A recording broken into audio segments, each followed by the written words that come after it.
Pop quiz number 135. A client is pacing the floor and appears extremely anxious. The nurse approaches in an attempt to alleviate the client's anxiety. The most therapeutic initial question by the nurse is 1. What has made you so upset? 2. Where would you like to walk with me? 3. Shall we sit down to talk about your feelings? Or 4. How would you like to go to the gym to work out? And guys, the only correct answer is going to be 2. Where would you like to walk with me? In the question, it tells you that this patient is extremely nervous.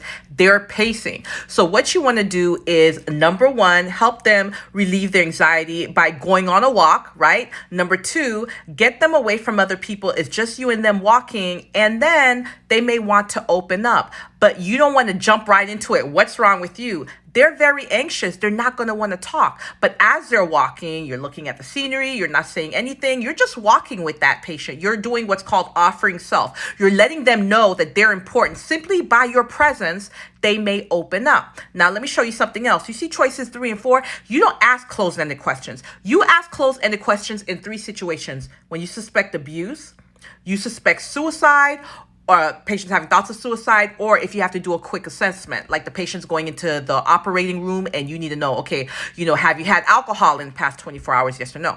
All right. Other than those type of situations, you're going to ask open-ended questions. You want the patient to be able to express themselves. But because they're so anxious, you're not going to come directly and say, what's your problem? What's wrong? What's bothering you? Say, hey, where do you want to take a walk? And when you ask them, where do you want to take a walk? You're giving them control of the situation. Whatever it is that they have anxiety about, at least they have control over where they're going to take the walk. So you're really killing a couple birds with just one stone.